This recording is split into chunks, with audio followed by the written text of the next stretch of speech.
Do you ever wonder why it is that religions extol poverty and depression and sadness and suffering of all sorts? Well, the reason is because a poor, stupid, uneducated populace is never going to see, hey, wait a minute, this religion is fucking us over every moment of every day. And that's how the Catholic Church has run for years.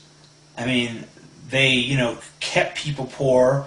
They kept people from actually reading the Bible. I mean, the Bible wasn't something... Christians didn't used to have the Bible. I mean, most people couldn't even read. But even the people that could read, the Bible wasn't made available to everyone. The priests wanted it to themselves, so that only their interpretation of it could reign supreme over the end of the day. But we're not here to talk about Christianity today. We're here to talk about a religion that still exploits poverty and suffering and is probably the worst offender of all. And Captain O Awesome has covered this, is probably the only atheist I've seen, at least on here, to really go after them. But even he only really kind of scratched the surface, I think. And that religion, of course, is, as you can see in my little title up there, Buddhism, the great evil. Alright, first of all, we're going to cover the Four Noble Truths. This is something that Captain Awesome did in his video, so I'm not going to spend too much time on it. But I just want to read the Four Noble Truths to you. The Four Noble Truths. 1. Life is suffering. Now, that may be true. That may be true. Life may be suffering. I don't know. I mean, I don't feel like life is suffering. Maybe suffering is part of life, but I don't know that life is nothing but suffering. But, so, I mean, right off the bat, you have a really negative notion here. I mean, this is a kind of not exactly the kind of thing you'd want to follow, really. I mean, Buddhists don't usually sell it on that merit. They don't usually, if you ever talk to a Buddhist, the first thing out of their mouths is not usually life is suffering. Okay, the number 2, suffering is due to attachment. So, if you love your kids, or your shoes, or you have a favorite pair of pants, or any of that stuff, that's the reason you're suffering. That is why, ladies and gentlemen, the bums that you see on the street with pretty much nothing are so happy.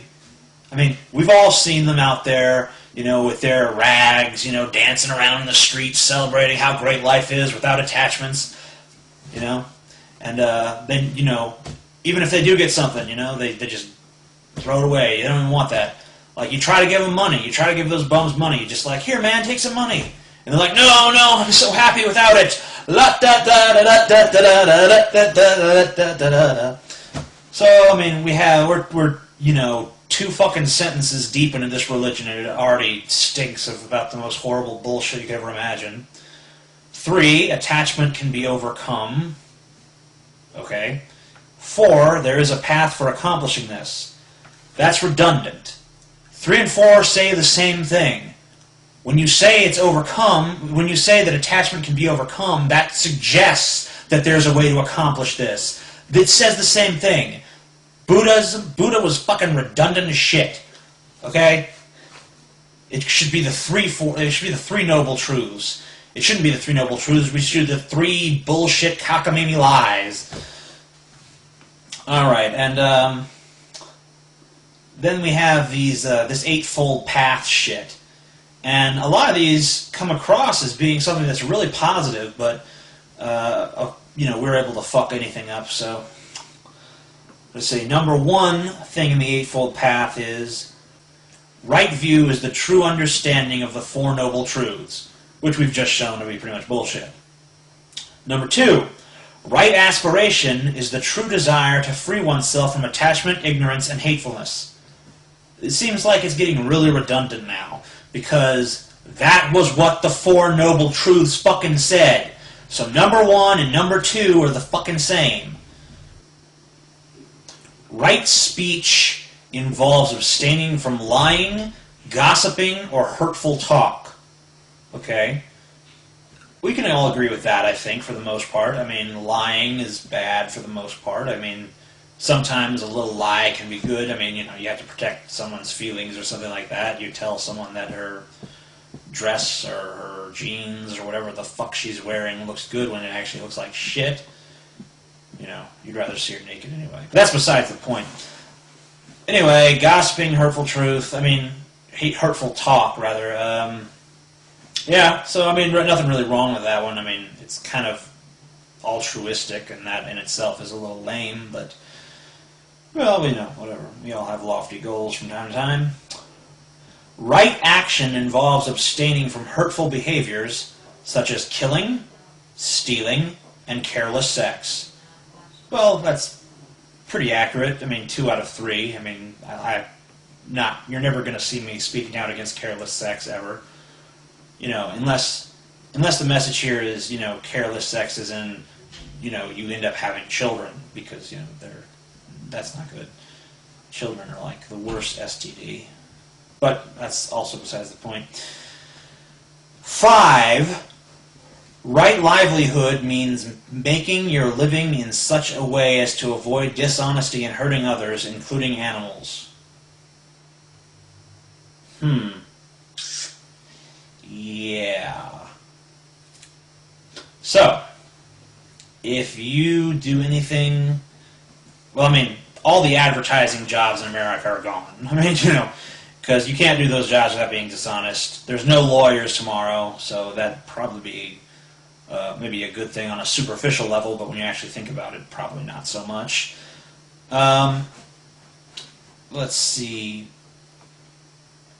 And hurting animals. Well, I mean, I eat cheeseburgers, and I'm not going to go tell the fucking people slaughtering the cows to cut it out. I'm not going to be joining PETA anytime soon. This is number 6.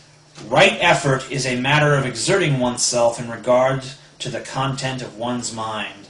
Bad qualities should be abandoned and prevented from arising again. Good qualities should be enacted and nurtured. Wow, thanks, Dr. Phil.